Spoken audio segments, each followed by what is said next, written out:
But let's talk about a misused dynasty strategy. Some people are very good at capitalizing on information.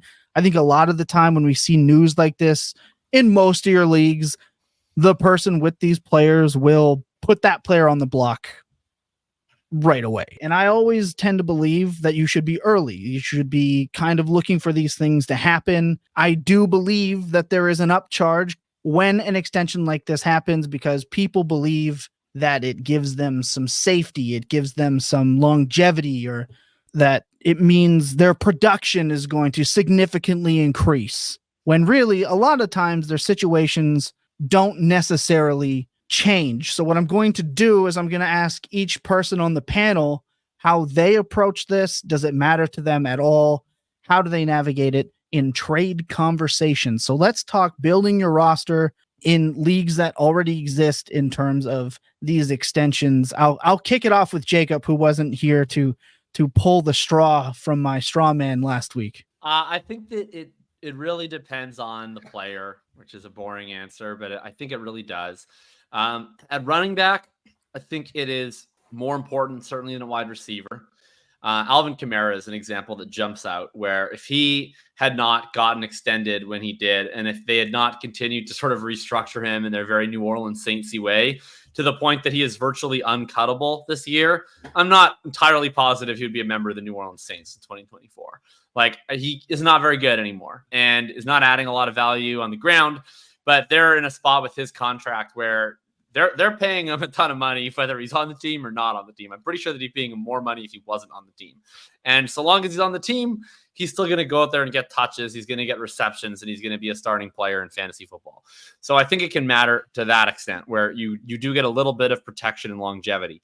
I think at quarterback, it matters especially because quarterback is very binary. You're either a starting quarterback or you're not a starting quarterback. So to me, like looking at, not at the high end guys, but at these fringy guys. And if you want to look at who do I have a little bit more confidence in might be a starter for an extra year versus not, I don't think that's a bad thing to factor into consideration. I don't think it really matters that much with the high-end players because I brought up the example of a Kamara, right? If you've been holding the bag on Kamara since when he signed that extension, obviously his value has still gone down precipitously. Once you're at the point where your contract is the reason you still have a job, you're probably not going very highly in Dynasty startup drafts. So I really wouldn't factor it in massively at the top end. And I certainly wouldn't factor it in massively at wide receiver because as we know, there's really more to wide receiver fantasy points than simply being on the field or having a job. If it goes, it goes. It doesn't matter how much they're paying you. Shout out to Kenny Golladay. So I think that is sort of how I feel about it.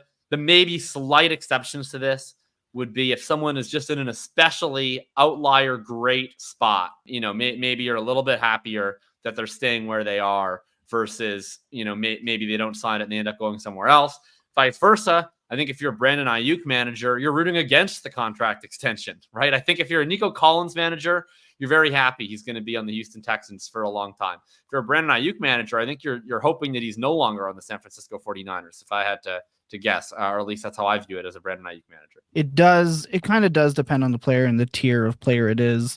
Derek Brown says expecting contracts and players getting them is a bit different. It is. I said this last week in my supposed accused strawman argument with Nico. If you believed that Nico was this top 12, top 13 talent heading into this year and his situation hasn't changed and his production is projected to be the same, then having him ahead in that ADP should have already kind of been in your plans.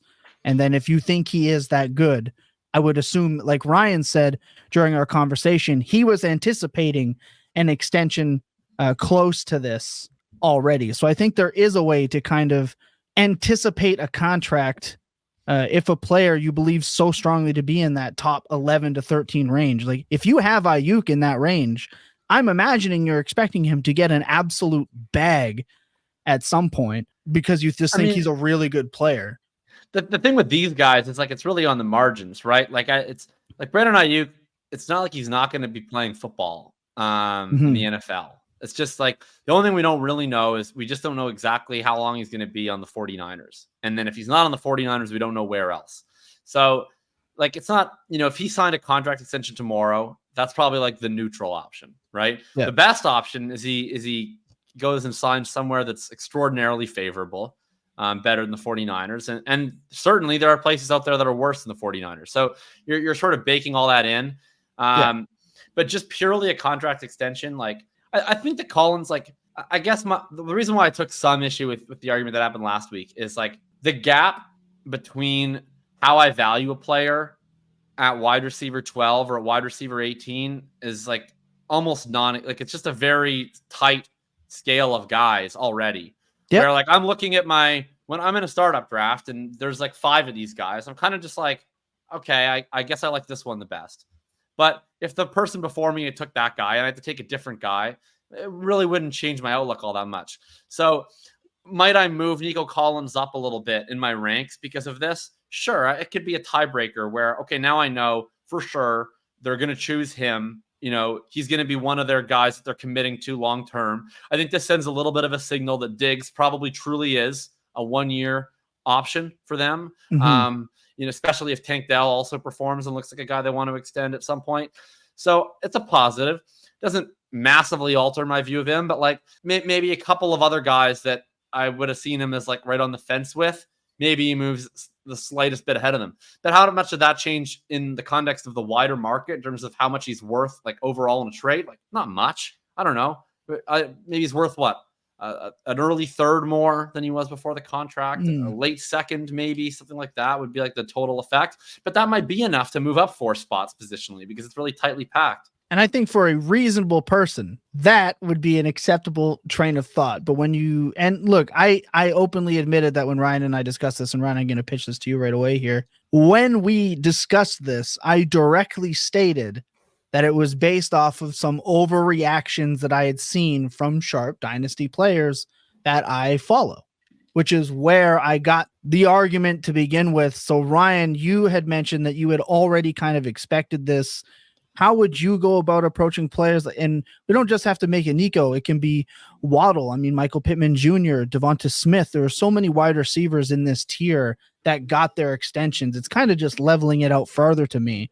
How are you approaching trades? Does it change it for you? And how do you look at extensions? Yeah. So sticking on Nico for a second, I think what's important here, you said earlier on, oh, well, if you value him as a top 12 or top 13 type of talent, why should this change anything? I think with Nico specifically, the issue is I don't think most people that have Nico as a top 14 dynasty wide receiver would say, oh yeah, he is very clearly, I'm very confident that he is a top 14 talent, and that's why I have him there. Mm-hmm. A big part of the reason why Nico Collins is valued where he is in Dynasty is, as Jacob said, because he is paired with CJ Stroud, and now that's for the foreseeable future. So right. Nico is a case where it's okay, I can be more certain that a lot of what's feeding his Dynasty value is going to continue at least a few years more. Therefore, sure, I think it makes sense to bump him up a little bit. He's still in the same tier for me. Then you take a guy like Waddle, who with Jalen Waddle before the extension, my take on him was basically, I think is a really talented player. He kind of ran cold on a lot of the not stable stuff last year. He's still insane per route. All the things you look for. I am very confident in Jalen Waddle as a talent. He gets his extension. Yeah, that doesn't really change anything for me. It was kind of expected. It's nice, I guess, that we know he's going to remain in this system, but it's not something that materially changes my view on a Waddle. I didn't move him at all when the extension happened. So yeah, it definitely depends on the player, but more than anything, I think it's important to know whether an extension is affecting the source of that player's dynasty value. For Jalen Waddle, it's not really about, oh, this is his situation and his landing spot. It's why we love him so much. It's if you're a believer in Jalen Waddle, the talent who can go out and command targets and make big plays, then that's why you have him valued where you do. Love that. Does it change? I'll ask this question after. Lucas, I want to get the same thing from you when you're looking at these players. Does it change it for yourself when you're approaching it?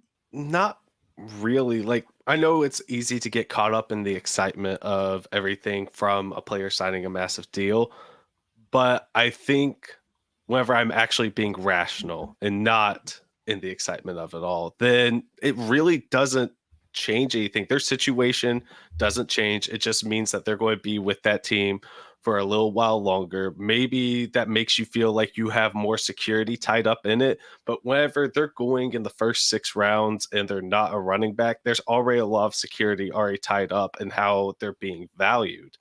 I think that if you're looking a little bit further down the list, then maybe that'll start to influence a little bit more if the team comes out, signs somebody who isn't as highly valued in the community as you're expecting to a bigger deal saying, we value this player a lot. Just like whenever a rookie gets unexpected draft capital, that's a bigger signal to me than somebody that we already think is good is getting a contract extension for a lot of money. So you're in on Rashad Bateman? Is that what I'm hearing now?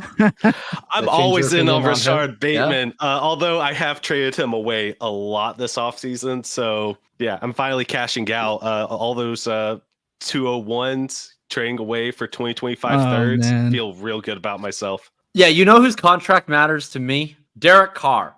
You know who cost $51 million against the cap to cut after this season? Derek Carr, right? Like that's a guy who is basically free in dynasty leagues. And I'm here to tell you that it's extraordinarily likely he is a starting quarterback for 2 more seasons. Like it just is. Nobody likes it. Nobody wants to hear it.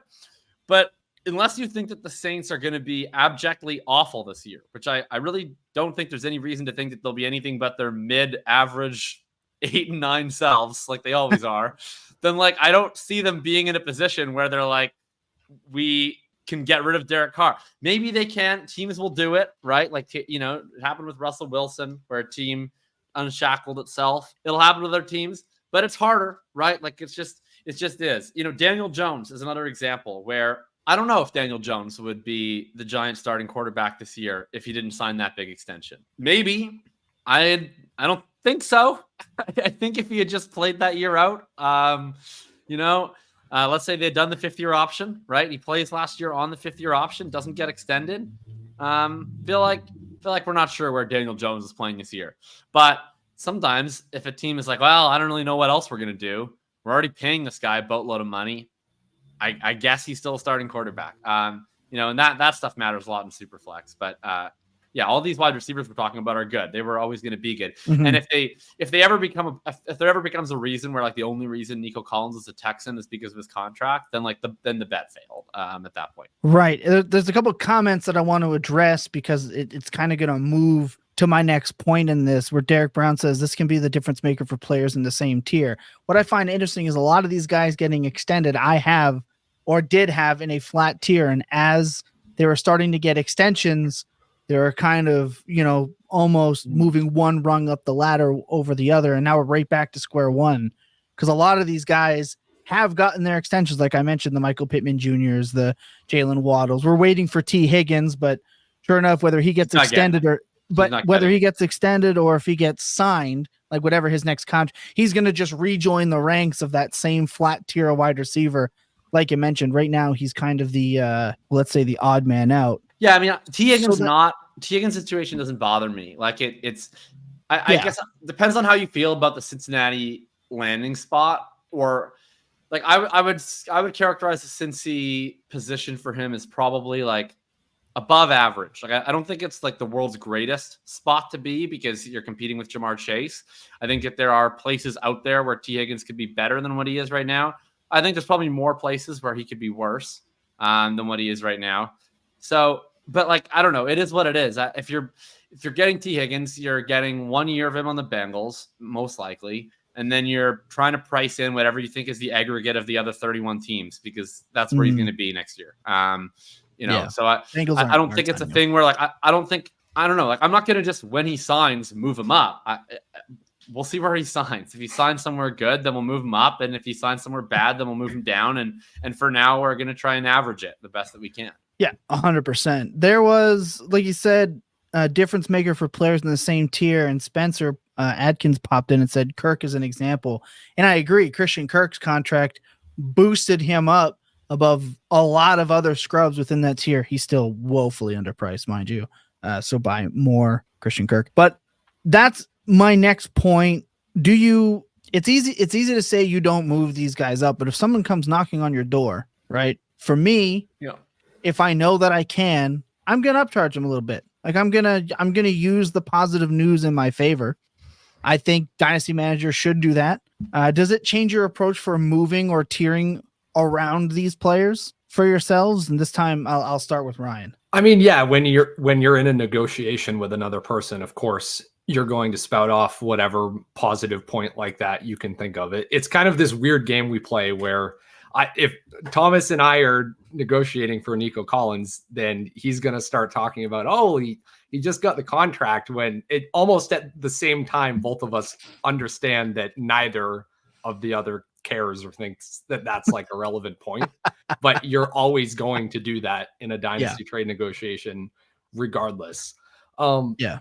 I would just say when it comes to moving guys based on a contract, I think it's important to keep in mind that when these guys are signing these contracts, just in terms of at the point in their career. So if it's a really good wide receiver after year 3 or kind of later on, these aren't the times during the players' careers that they typically break out. We kind of know what all these players are. So I think that's something that is kind of being missed in this conversation, where we're not getting new information about only the player themselves. That's something we find out much earlier in their career. That's when we find out if they're going to get a new contract or not. We generally know ahead of time, just based on the performance on the field, the talent evaluation.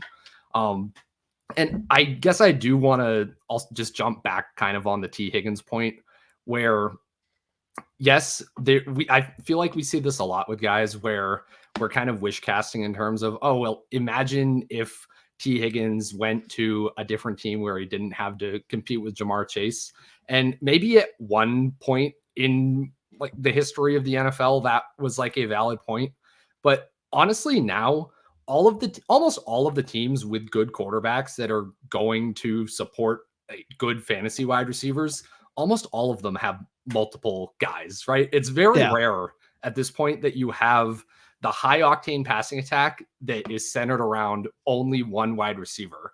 And I think that's something teams are doing intentionally. I think they've realized, yes, it creates these increased gains to have multiple receivers under contract that are both on the field at the same time. It is a synergistic effect in terms of real football and what is happening on the field in terms of the offense scoring. So I don't think just in the future, I can't think of an example off the top of my head, but that guy who you're saying, oh, well, maybe he's going to get to the end of his rookie contract, or maybe the like high target commanding veteran that is across from him is going to get traded away or whatever.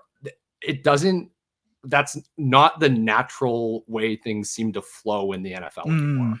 Like, I mean, if you're in a trade negotiation, oh my God, I can't believe I have Nico Collins. You want my Nico Collins? Oh, I can't move Nico Collins. He just signed a big contract. He's the best wide receiver in the world. I mean, obviously, come on. What are we doing?